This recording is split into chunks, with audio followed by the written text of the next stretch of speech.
महाभारताय नमो नमः।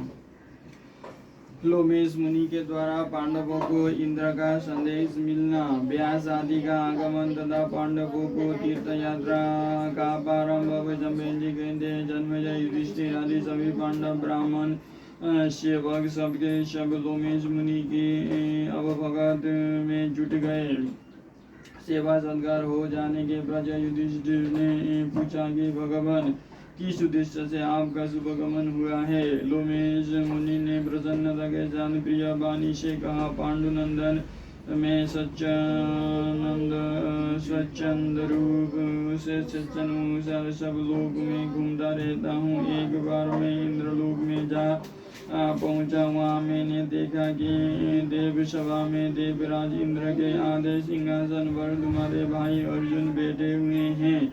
मुझे बड़ा आश्चर्य हुआ। देवराज इंद्र ने अर्जुन की ओर देखकर मुझसे कहा कि देवेश से तुम पांडवों के पास जाओ और उन्हें अर्जुन का कुशल मंगल सुनाओ। इसी से मैं तुम लोगों के पास आया हूँ। मैं तुम लोगों से हित की बात कहता हूँ, तुम सब सावधान होकर सुनो। तुम लोगों की अनुमति लेकर अर्जुन जिस अस्त्र विद्या को प्राप्त करने गए थे वो उन्होंने शिव जी से प्राप्त कर ली है। भगवान शंकर ने उस दिव्य अस्त्र को अमृत में से प्राप्त किया था और अब वही अर्जुन को मिला है।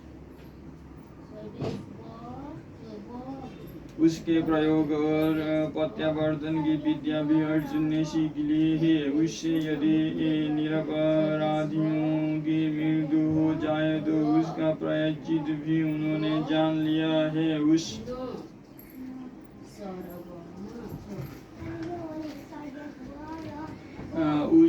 अस्त्र से भस्म हुए बगीचे को वे पुनः हरा भरा कर सकते हैं। उस अस्त्र के निवारण का कोई उपाय नहीं है।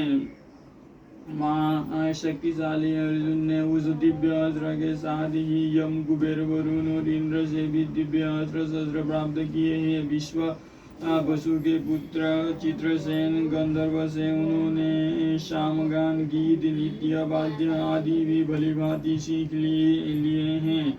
अब वे गांधर्व वेद की शिक्षा ग्रहण करने के अनंतर अमरावतीपुरी में आनंद से निवास कर रहे हैं। चंद्र ने तुमसे कहने के लिए यह संदेश कहा है कि युधिष्ठिर, इंद्र ने तुमसे कहने के लिए यह संदेश कहा है कि युधिष्ठिर तुम्हारा भाई अस्त्र विद्या में निपुण हो गया है और अब उसे यहाँ निवाद कवच नामक असुरों को मारना है। यह काम इतना कठिन है कि इसे बड़े बड़े देवता भी नहीं कर सकते। यह काम करके अर्जुन तुम्हारे पास चला आएगा।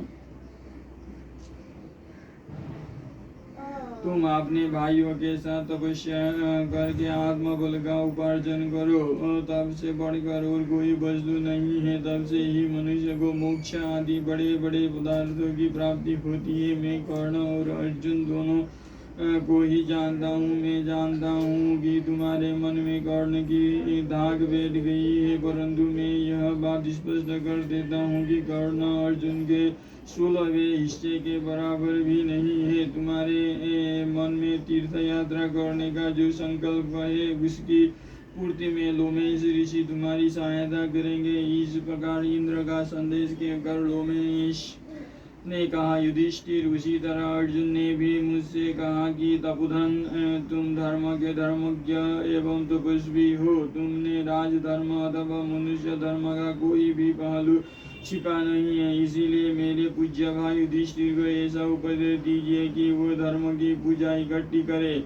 आप पांडवों को तीर्थ यात्रा करा कर उनके पुण्य की वृद्धि करे। अतः इंद्र और अर्जुन के प्रेरणानुसार मैं तुम्हारे साथ तीर्थ यात्रा करूंगा। मैंने पहले भी 2 बार तीर्थ यात्रा की है, अब मेरी यह तीसरी यात्रा होगी। युधिष्ठिर, तुम्हारी स्वभाव से ही धर्म में रुचि है। तुम धर्म के मर्मज्ञ एवं सत्य प्रतिज्ञ हो। तुम तीर्थ यात्रा के प्रभाव से समस्त आसक्तियों से छूट कर मुक्त हो जाओगे। जैसे राजा भगीरथ गए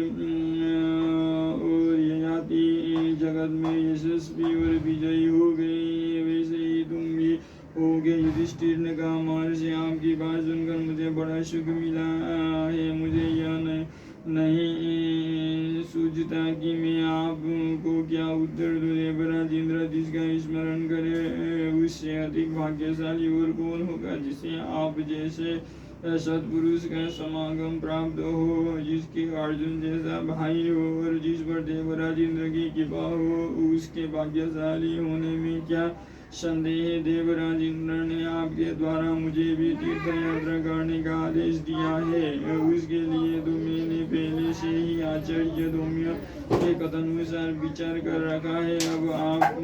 अब जब आपकी आज्ञा हो तभी मैं आपके साथ तीर्थ यात्रा करने के लिए चलूंगा। मेरा तो ऐसा ही निश्चय है। आगे आपकी जैसी इच्छा। 3 रात तक काम्यक वन में निवास करने के पश्चात धर्मराज युधिष्ठिर ने तीर्थ यात्रा की तैयारी की। उस समय वनवासी ब्राह्मण उनके पास आकर बोले कि महाराज, आप लोमेश मुनि और भाइयों के साथ पवित्र तीर्थों की यात्रा करने जा रहे हैं। आप हमें भी अपने साथ ले चलिए, क्योंकि आपके बिना हम लोग तीर्थ यात्रा करने में असमर्थ है। हिंसक पशु पक्षी और कटी कांटे आदि के कारण उन तीर्थों में प्राय साधारण मनुष्य नहीं जा सकते। आपके शूरवीर भाइयों के संरक्षण में रहकर हम लोग भी अनायास ही तीर्थ यात्रा कर लेंगे। आपका ब्राह्मणों पर स्वाभाविक ही प्रेम है, इसीलिए हम आपके साथ प्रभास आदि तीर्थ, महेंद्र आदि पर्वत, गंगा आदि नदी एवं अक्षय वट आदि वृक्ष के दर्शन करके कृतार्थ होंगे। जब वनवासी ब्राह्मण ने इस प्रकार सत्कार पूर्वक धर्मराज युधिष्ठिर से प्रार्थना की, तभी आनंद के आंसू से नहा गए और बोले कि बहुत अच्छा, हम लोग भी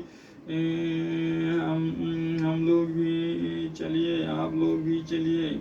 जब धर्मराज ने इस प्रकार लोमेश मुनि एवं आचार्य धौम्य की सम्मति के अनुसार भाइयों और द्रौपदी के साथ तीर्थ यात्रा करने का विचार किया, उसी समय भगवान वेद व्यास, देवर्षि नारद एवं पर्वत मुनि पांडवों की सुधि लेने के लिए काम्यक वन में आए। युधिष्ठिर ने सबको शास्त्रोक्त विधि से पूजा की। उन्होंने कहा, शारीरिक शुद्धि और मानसिक शुद्धि दोनों को ही आवश्यकता है। मन की शुद्धि ही पूर्ण शुद्धि है। इसीलिए अब तुम लोग किसी के प्रति देश बुद्धि न रखकर सबके प्रति मित्र बुद्धि रखो, इससे तुम्हारी मानसिक शुद्धि हो जाएगी। तब तीर्थ यात्रा करो। ऋषियों की यह बात सुनकर द्रौपदी और पांडवों ने प्रतिज्ञा की कि हम ऐसा ही करेंगे। अब दिव्य एवं मानव मुनियों ने स्वस्ति वाचक किया। पांडवों और द्रौपदी ने सब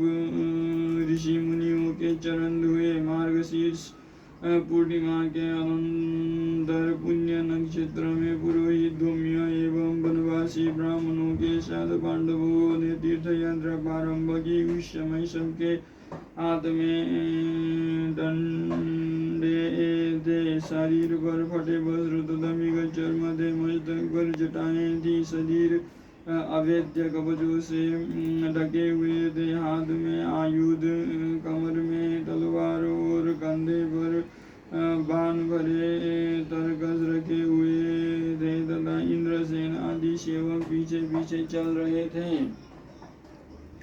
अगले अध्याय में पढ़ेंगे नौमिषारण्य, प्रयाग और गया की यात्रा तथा अगस्त्याश्रम में लोमश जी द्वारा अगस्त्य लोमा मुद्रा की कथा।